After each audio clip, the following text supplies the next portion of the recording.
Hello students, good morning. Welcome back to English and Maths Academy. This is 10th Mathematics, Chapter 8, Statistics and Probability. Exercise 8.2, question number 4.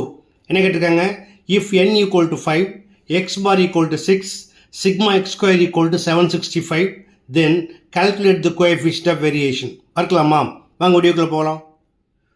Okay students, என்ன கேட்டிருக்காங்க? Calculate the coefficient of variation, அதாவது CV. சிவிக்கு என்ன formula? CV equal to SD divided by mean into 100%. Okay, இதில் mean value இருக்குது, but SD இல்லை. அப்போ என்ன செய்யணும்? SD ஃபைன் பண்ணணும். SDக்கு என்ன formula? SD equal to square root of sigma x square by n minus sigma x by n the whole square, where sigma x by n equal to x bar. அதாவது இதற்கு பதில் என்ன பண்ணலாம்? நம்ம x bar எடுத்துக்கலாம். ஓகேயா? இப்போ எடுத்து அப்ளை பண்ணலாமா? SD equal to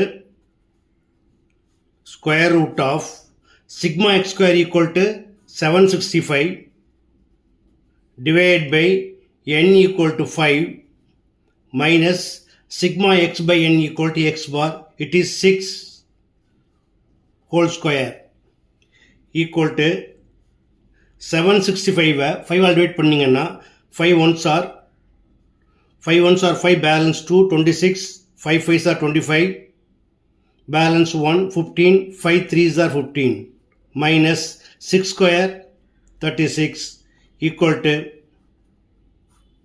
13 minus 6 equal to 7, 4 minus 3 equal to 1, 117.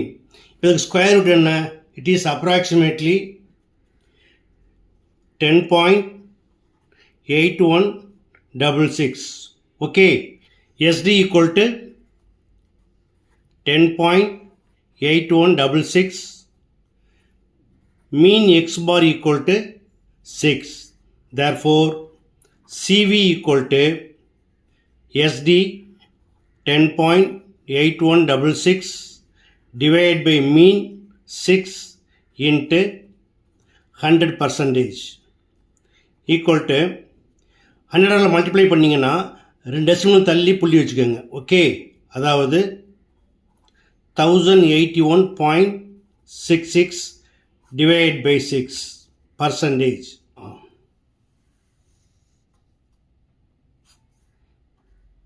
1081.66 6 all divide பண்ணிங்கன்னா 6 ones are 6, மைனஸ் பண்ணிங்கன்னா 10 minus 6 equal to 4, 48, 6 8s are 48, minus பண்ண கிடைக்கும் 0, 1 டவுன் பண்ணுங்க, it is less than 6.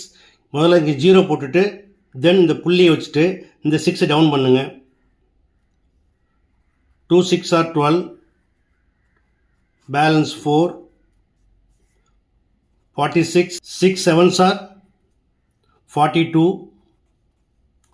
balance 4, அது டெசிமல் இருக்குது, 0 போட்டுக்கோங்க. 6 6 are 36, மைனஸ் பண்ணிங்கன்னா பேலன்ஸ் 4 இருக்கும். 1 செகண்ட் 40 வரும். இனி என்ன இருக்கும்? 0.2766ன்னு போயிட்டே இருக்கும். ஸோ ரவுண்ட் அப் பண்ணிக்கலாமா? therefore 180. இப்போ நமக்கு டெசிமலுக்கு அப்புறம் 2 places எனஃப் அப்படின்னா தேர்ட் பிளேஸ் மோர் தென் 5 இருந்தால் என்ன செய்யணும்? இங்கே 1 ஆட் பண்ணிக்கணும். அதாவது 0.27 0.28 எழுதிக்கணும். Okay, so 180.28%. therefore coefficient of variation CV equal to 180.28%. that's all. Okay students, CV எப்படி ஃபைன் பண்ணணும் அப்படிங்கிறத பார்த்தீங்க. மிக எளிமையான சம், கண்டிப்பாக உங்களுக்கு புரிஞ்சிருக்கும்னு நம்புகிறேன். புரிஞ்சிருந்தால் நீங்கள் இதே போல் ப்ராக்டிஸ் பண்ணி பாருங்கள். இந்த வீடியோ பிடிச்சிருந்தா லைக் பண்ணுங்கள், ரொம்ப பிடிச்சிருந்தா மறக்காமல் நண்பர்களுக்கு ஷேர் பண்ணுங்கள். இதே போல் மற்றொரு முக்கியமான வினாவோட அடுத்த வீடியோ சந்திக்கிறேன். until then, bye.